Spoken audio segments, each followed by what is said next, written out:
Então Deus viu que esse negócio de lei da antiga aliança não dava muito certo, mudou de ideia e mandou seu Filho para nos trazer a graça. Mas não é assim que está escrito.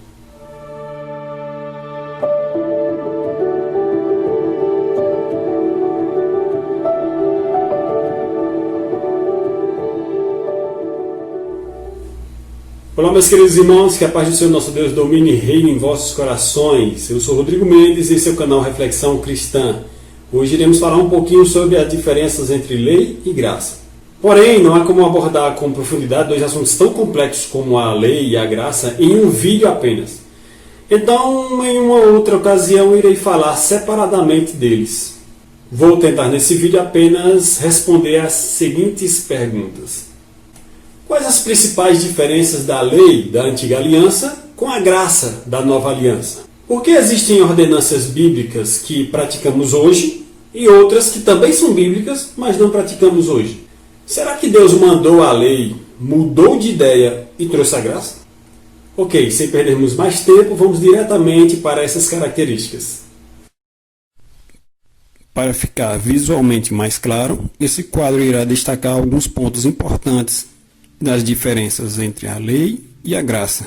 Para simplificar, chamaremos a antiga aliança ou o Antigo Testamento apenas de lei e a nova aliança de graça. A primeira pergunta é: sabemos que tanto uma quanto a outra são criação de Deus, mas por meio de quem se revelou esses dois concertos aos homens? Em João capítulo 1, versículo 16 e 17 está escrito: e todos nós recebemos também da sua plenitude, e graça por graça, porque a lei foi dada por Moisés, a graça e a verdade vieram por Jesus Cristo. Então vemos que a lei se revelou através de Moisés e a graça se revelou através de Cristo. Onde está a origem de cada um desses concertos? A antiga aliança ou a lei começa a ser expressa em Êxodo capítulo 19, onde Deus chama Moisés e no Monte Sinai ele passa os 10 mandamentos para ele, e ali iniciam-se as leis. Já a graça, vemos que em João capítulo 19, versículo 30, Jesus Cristo, rendendo o seu Espírito na cruz, ele diz: está consumado, ou seja, toda a lei que remetia ao sacrifício do Cordeiro na cruz estava naquele momento consumada, e abrindo as portas agora para a graça do Filho de Deus. Mas o que significa então cada um desses dois concertos? A lei, por exemplo, ela se define por 613 disposições, entre elas ordens e proibições, que estão escritas na Torá, que é como é chamado os 5 primeiros livros da Bíblia. Essas disposições a serem obedecidas pelo povo israelita. Já sobre a graça, vemos em Efésios capítulo 2, versículo 8, o que diz: porque pela graça sois salvos, por meio da fé, e isso não vem de vós, é um dom de Deus. Vemos aqui que a graça é um favor imerecido, que Deus dispensa aos homens por intermédio do sacrifício do seu Filho amado na cruz. Em Romanos capítulo 6, versículo 4 está escrito: de sorte que fomos sepultados com ele pelo batismo na morte, para que, como Cristo ressuscitou dos mortos, pela glória do Pai, assim andemos nós também em novidade de vida. Mas para quem foram direcionados cada um desses dois concertos? Em Levítico capítulo 26, versículo 46 está escrito: estes são os estatutos e os juízos e as leis que deu o Senhor entre si e os filhos de Israel, no Monte Sinai, pela mão de Moisés. Então vemos aqui que esse concerto é entre Deus e o povo de Israel, e nenhuma outra nação a mais. Ficou dúvida quanto a isso? Então vamos ver o que está escrito em Salmos capítulo 147, no versículo 19 e 20. Mostra a sua palavra a Jacó e os seus estatutos e os seus juízos a Israel. Não fez assim a nenhuma outra nação. E quanto aos seus juízos, não os conhecem. Louvai ao Senhor. Então aqui está claro que os estatutos da lei foram entregues somente à nação de Israel e a nenhuma outra nação dos gentios. Porém, quando falamos da graça, Em Mateus capítulo 28, versículo 19 e 20, está escrito: Portanto, ide, ensinai a todas as nações, batizando-as em nome do Pai e do Filho e do Espírito Santo, ensinando-as a guardar todas as coisas que eu vos tenho mandado, e eis que eu estou convosco todos os dias até a consumação dos séculos. Vemos aqui que depois da ressurreição de Cristo, onde a graça já está em vigor, o próprio Filho de Deus manda que seja pregada a todas as nações. Então vemos que a lei ela é exclusiva para os judeus ou os israelitas, e a graça é distribuída para todos os povos da terra, desde que venham a aceitar a Cristo como seu único e suficiente Salvador. Onde está expresso cada um desses conceitos? O lugar onde se encontra expressa a lei é no Antigo Testamento e a graça no Novo Testamento. Até quando cada um desses conceitos está em vigor?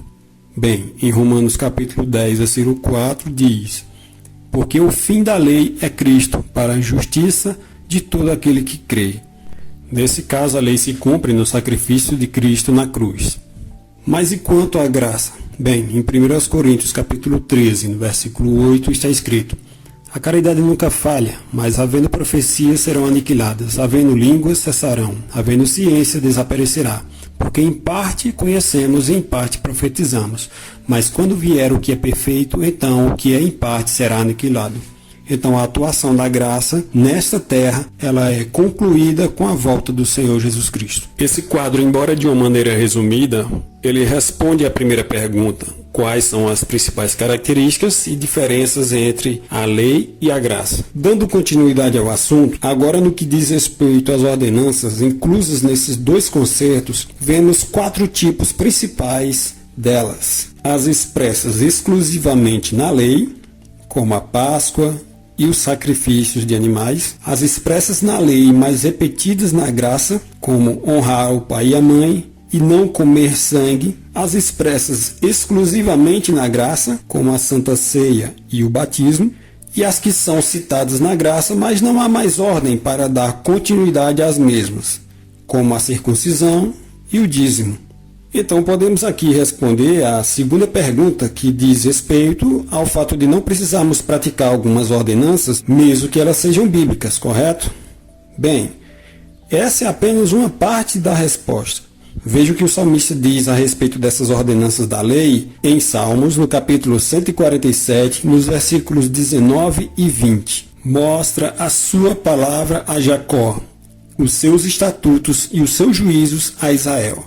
Não fez assim a nenhuma outra nação, e quanto aos seus juízos, não os conhecem. Louvai ao Senhor. Veja que está bem claro que Deus não deu essas práticas a nenhum outro povo da terra, a não ser aos israelitas. Já em Gálatas capítulo 5, versículo 4, está escrito: Separados estáis de Cristo, vós os que vos justificais pela lei, da graça tendes caído. Então encontramos aqui 3 respostas para essa pergunta.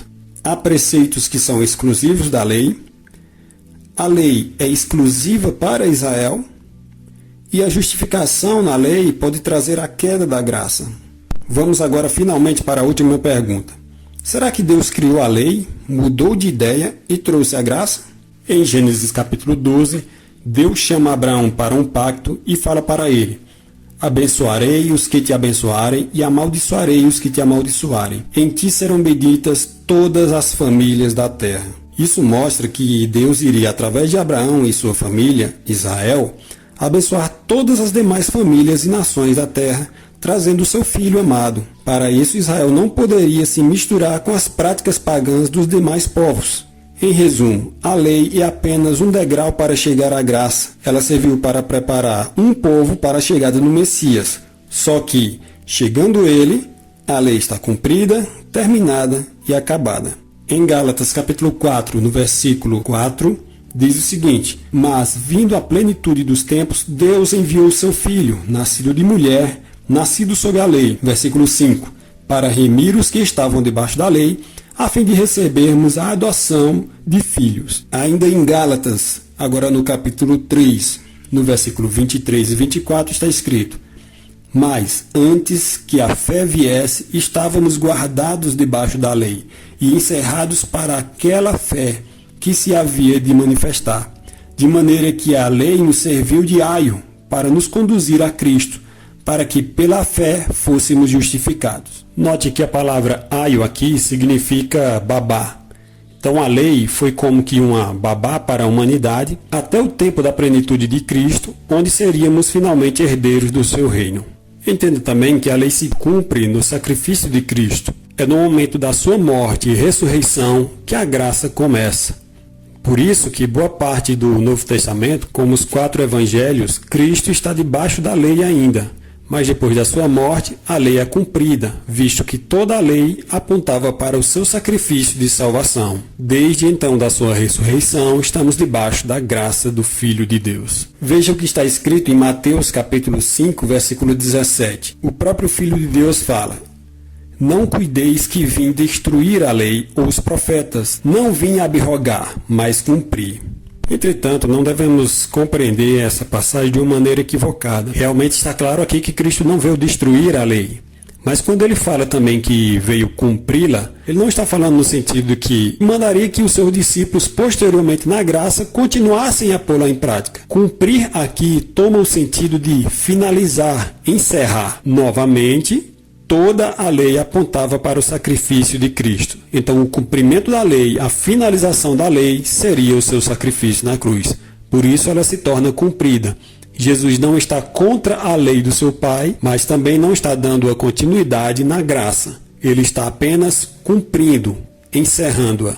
Para ficar mais compreensível ainda, eu vou narrar aqui uma história que ilustra bem essa situação. Imagine que você está viajando para uma cidade e enquanto você viaja, há várias placas no caminho, umas indicando quantos quilômetros ainda faltam para você chegar nessa cidade, outras indicando para você colocar o cinto de segurança, outras indicando para você ter mais cuidado para não se perder do caminho, e você vai seguindo a sua viagem.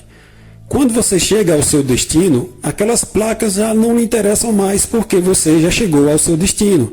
Mas isso quer dizer que elas não tiveram o seu valor? Claro que não. Elas ajudaram você a chegar no seu destino.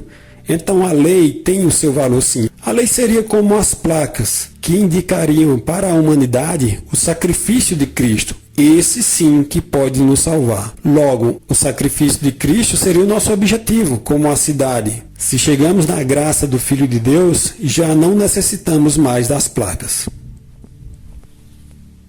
Dessa forma simples, conseguimos enxergar quais as principais diferenças entre a lei e a graça. E descobrimos também o porquê de alguns preceitos da Bíblia serem obedecidos hoje e outros, embora também sejam bíblicos, não tem mais essa obrigatoriedade de observância. Vemos também que o Senhor nosso Deus não mudou de ideia da lei para a graça, porque uma já é propósito da outra, ou seja, elas são complementares. Espero que esse vídeo tenha te ajudado. E conto com a sua colaboração para se inscrever no canal, compartilhar esse vídeo e também deixar o seu like. Fique com a paz de Deus e vamos juntos combater um bom combate, acabar a carreira e guardar a fé.